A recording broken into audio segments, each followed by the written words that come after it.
Hi and welcome to this full review of the Dell Inspiron 15-7000 for 2019, also called the 7590.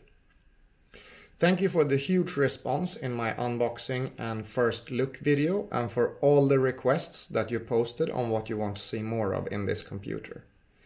Because of the huge amount of requests, this review took quite a bit longer to put together than what I thought.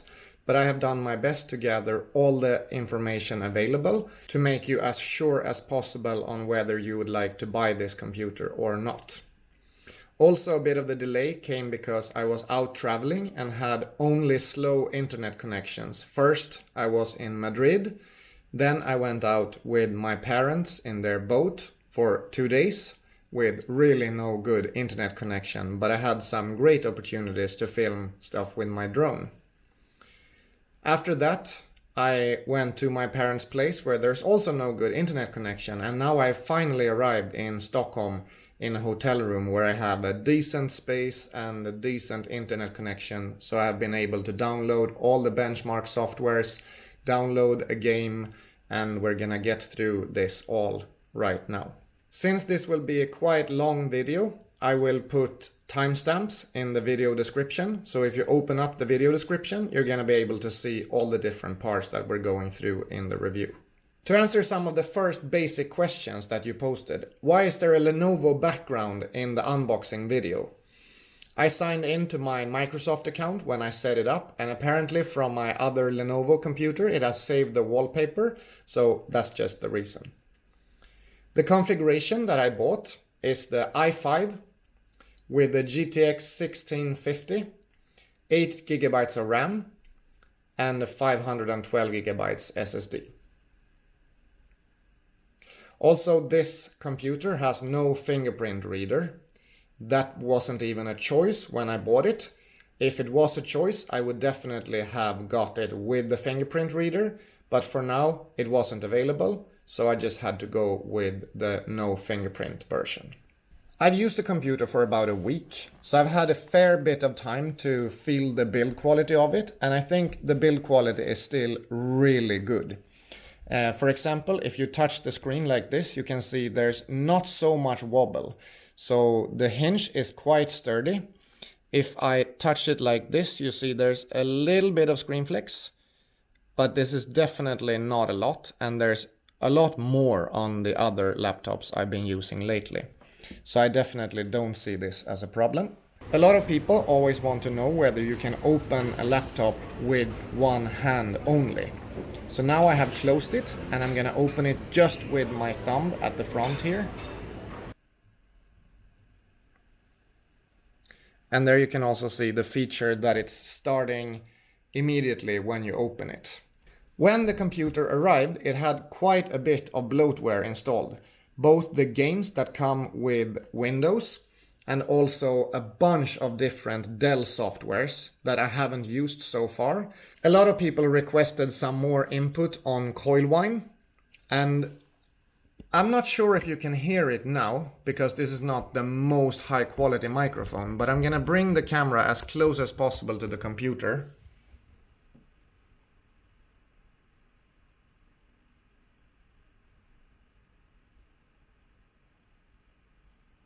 There's definitely some ongoing sounds with the internals, and you'll have to say if you think this is bothering or not. For me personally, I haven't been bothered at all for regular use. And also with the fans, they haven't been on much at all for regular use, so I'm quite fine with the way it has been performing.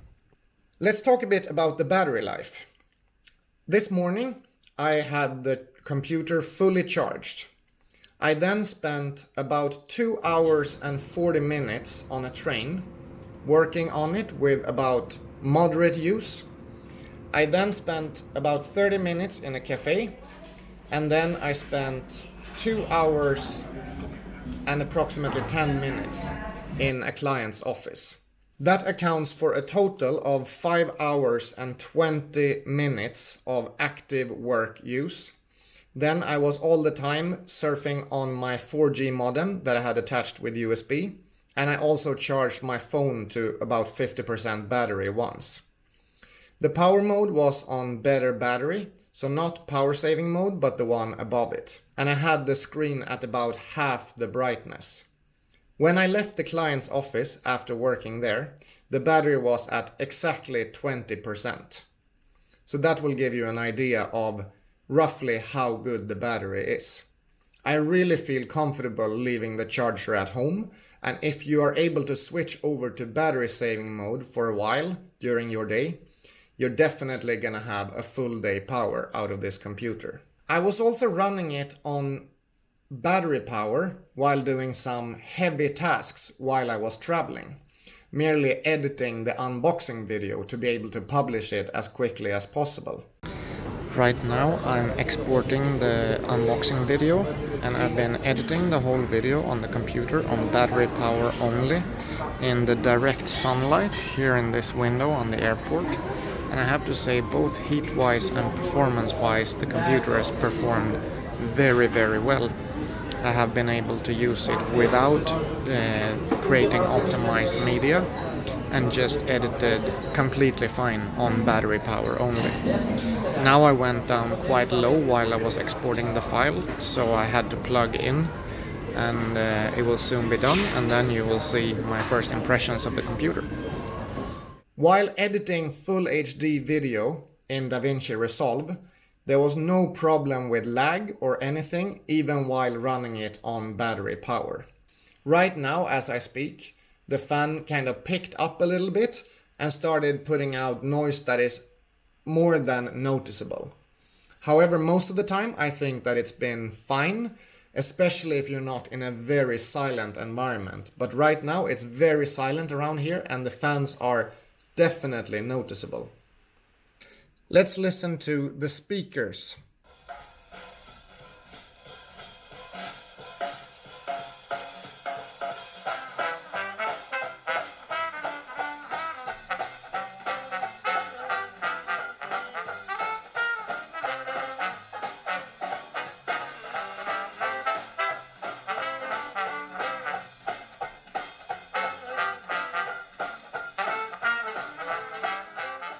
You would have to say what you think about the sound yourself. I think it's sufficient, but it's definitely not very loud or very good. It's fine for being a laptop, but it's really nothing special, I think. The keyboard has been a pleasant surprise. I've been typing quite a bit on it when I've been traveling and when I was working today, and I can get up to quite a good typing speed on it, except when I'm speaking at the same time.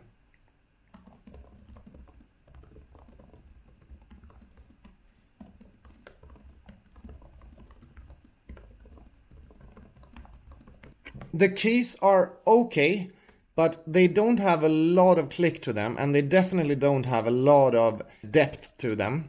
So there are better laptop keyboards for sure. For example, I think the MSI computer that I own and also the MateBook X Pro that I tried out has a better typing experience than this one. The fact that it has the numeric keypad that works awesome for all my different number typing usages, I can live with that. The rest of the keyboard is not the perfect experience, but it's definitely good enough for my needs. The trackpad is very good for me. It's big enough, but not too big like the MacBook Pro that I just think is outrageous and takes up too much space on the whole thing.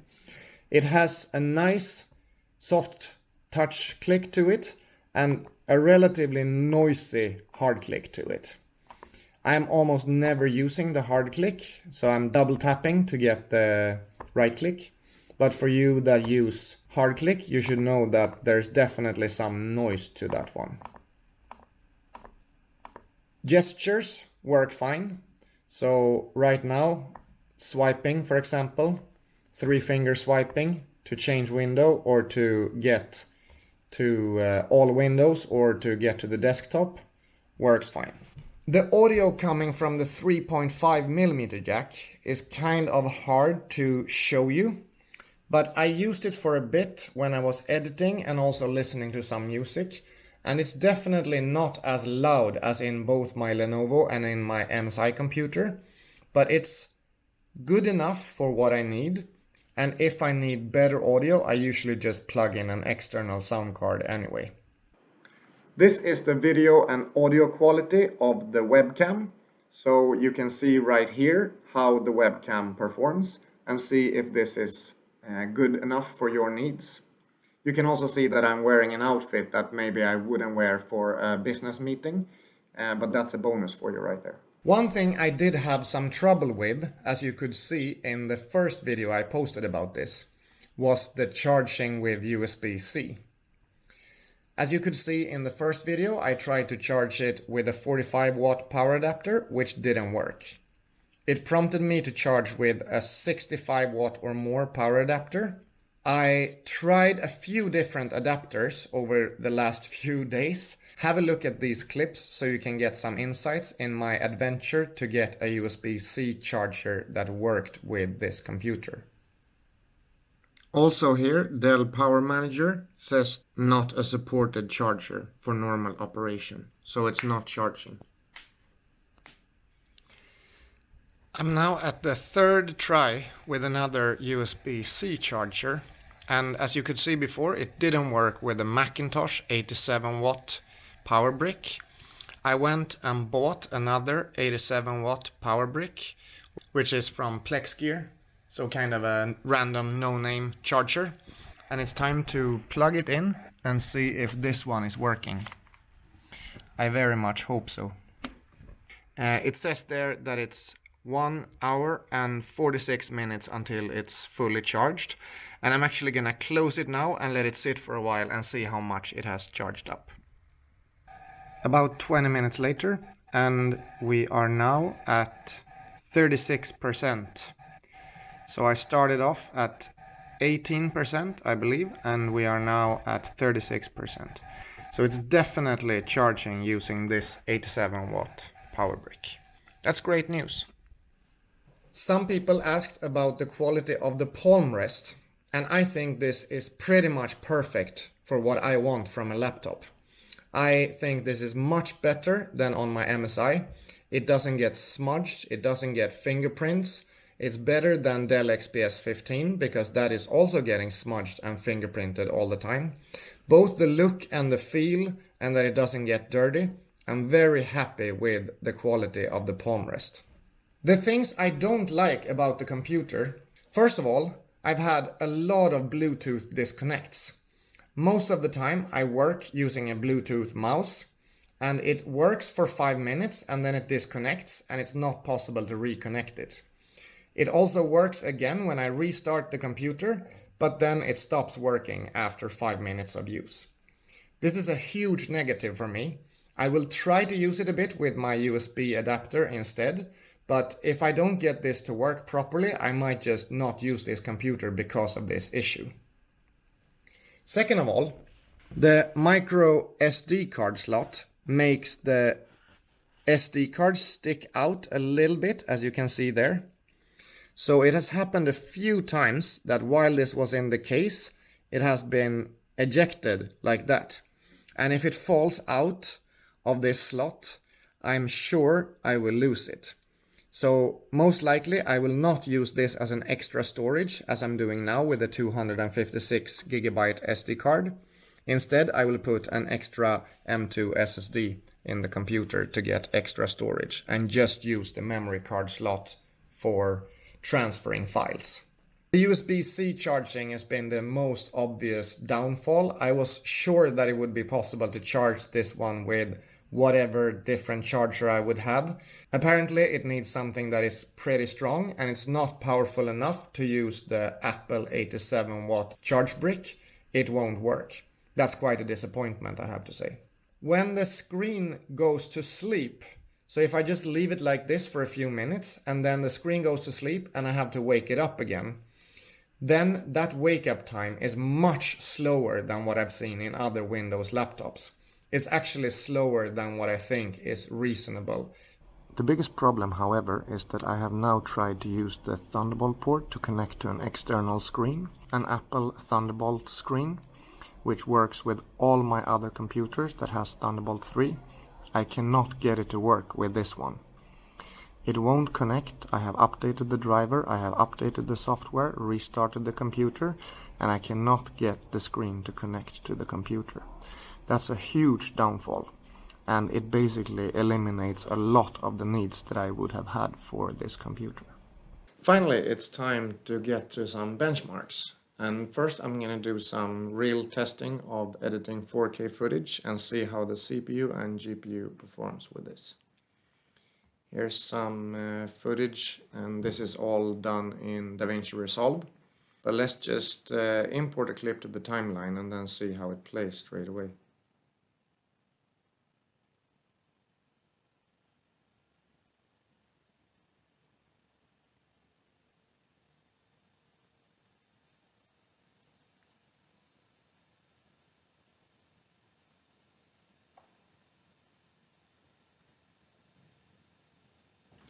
Definitely a bit choppy, which is probably to be expected. This is similar to the performance that I have had when editing 4K on a machine with a 1060. I don't expect perfect performance with 4K clips. You pretty much always need to generate optimized media within Davinci Resolve. As you can see, it runs really hot. The CPU is at 100 degrees right now, so that's quite a problem. Let's look at the GPU. GPU is better, it's at 64 degrees Celsius. Alright, so just from importing one clip and playing it back in Davinci Resolve, we made most of the cores hit 100 degrees. That's a little bit disturbing. Time for another benchmark, and this time we are in a game. So the only game I play is Overwatch, so therefore it's the game that I'm going to be doing some benchmarking with here. We're going to see how it plays in the recommended settings, and then we're going to check how the GPU temps and the CPU temps are while being in game and just after exiting the game. As I told you, the mouse keeps lagging and disconnects from Bluetooth, and I only have my Bluetooth mouse with me right now, which means that the gameplay will look like complete crap because I will be playing with the touchpad. One. Attackers incoming. Defend objective A. I just have to stand over in the corner here. Can I even shoot? Oh yeah, I can. Oh. I can actually move a little bit with the touchpad. Oh, that's nice.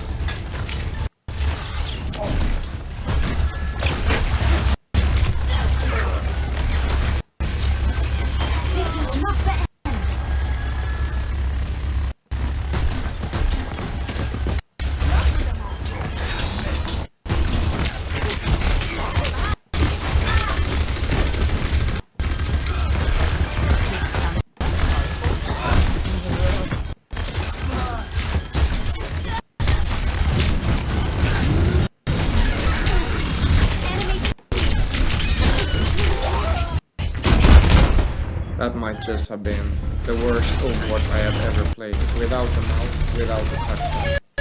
Oh my god. Okay, but as you could see, we were pretty much hitting 60 or even 70 FPS all the time, which I would consider to be very good for playing in ultra settings. I don't need to play in ultra settings. I'm completely fine with playing higher than medium settings. So that's super cool. And the GPU temp is 76 degrees Celsius. The top of the laptop is definitely getting hotter.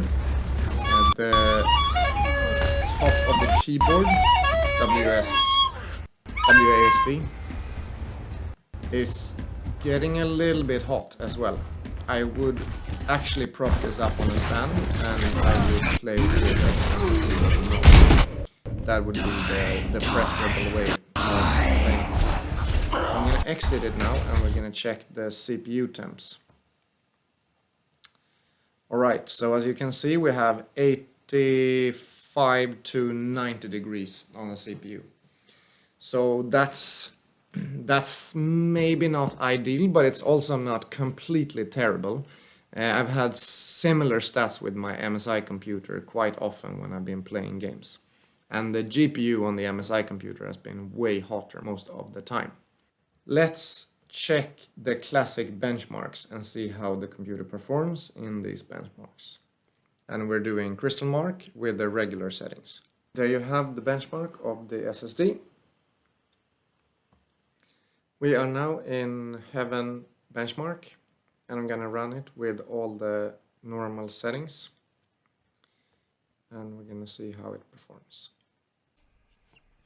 For some reason, the screencasting tool couldn't capture Heaven benchmark, so here is a video of Heaven benchmark filmed with my external camera.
I now switched the position of the laptop so that it's on a stand so that it can get some more airflow, and we're going to try the game once more and see how it performs. Also, the mouse is working at the moment, so I'm actually going to be able to play. And I was penalized because I left the game early last time. Okay, that's a pity.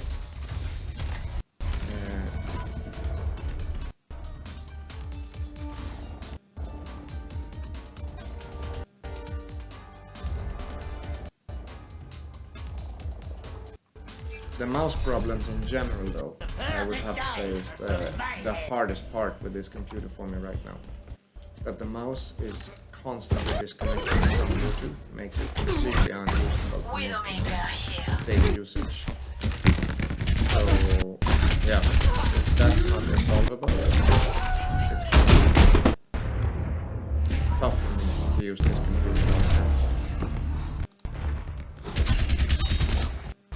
Hello there. Still, it's working though. That's good to see.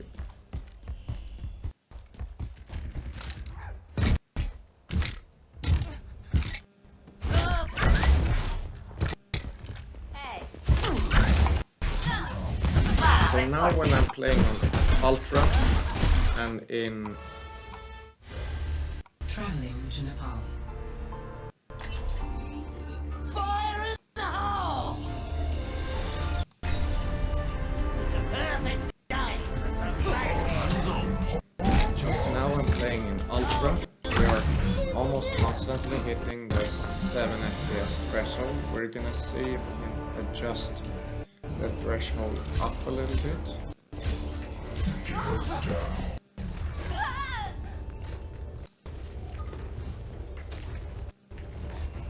And see where it maxes out.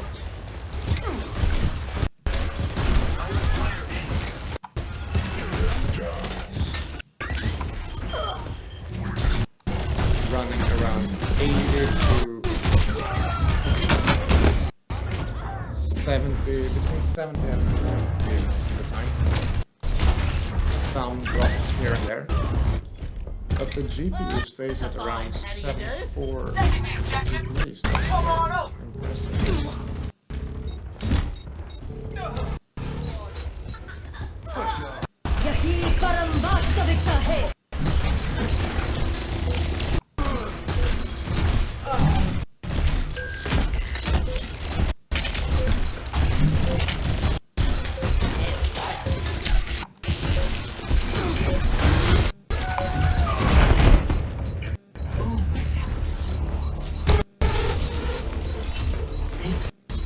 Let's exit this and see how the CPU temperatures are right now. Oh, it's still hot, but it's not as hot as it used to be before. With this setup and less risk of damaging the computer, let's try the benchmarks out one more time.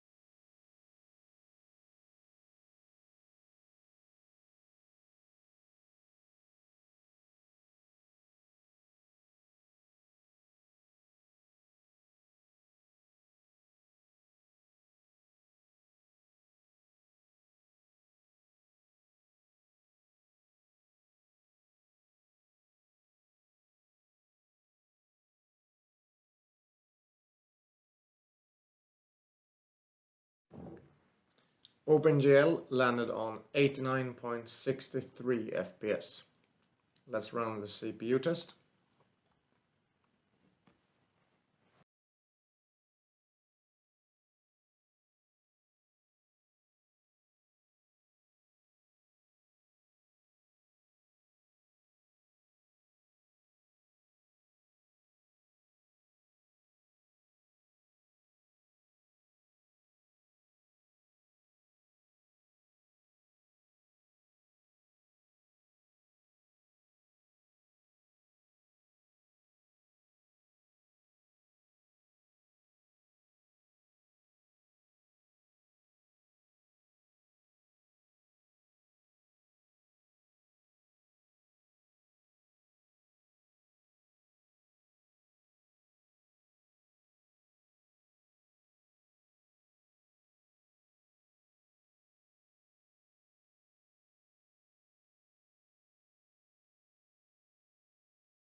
And the CPU test landed on 530 CB. The temperatures are quite okay at the moment. Should you buy the Dell Inspiron 15 7000? That's essentially up to you. But keep in mind that it has some issues when it comes to temperature, and you will have to deal with them in one way that you find fitting if you want this to perform long term. If I can get the issues with Bluetooth and Thunderbolt resolved, I will definitely keep this computer because the form factor and the build quality is awesome and I haven't seen it in any other computer. If I can't get it fixed, unfortunately, it's gonna have to go right back to Dell. I cannot use a computer that has those issues. I can happily conclude that a few hours later, after I've edited this video, the Bluetooth has worked the whole time through. So about 3 hours without any interruptions to my Bluetooth mouse. So maybe the issue was resolved by installing new drivers and installing Logitech options. I definitely hope so, and I will update if anything new happens on this issue. In the next video, I will be upgrading the SSD by adding an extra 2 terabyte SSD into it, and also by adding 8 gigabytes of RAM so that I will have 16 gigabytes running in dual channel. Then we'll do some new benchmark and compare with this setup to see how it performs. Also, if you would like some more gaming benchmarks and you would like to see me play some different games on this computer to see how it performs, both with graphics quality and with thermals, please let me know what games you would like to see, and I will try my best to be able to provide a video like that. If there's anything else you'd want to see about this computer or any questions that you have, feel free to ask them in the comments. And if you want more of my tech stuff on this channel, please subscribe to the channel and I will see you in the next video. Have a very nice day. Bye bye.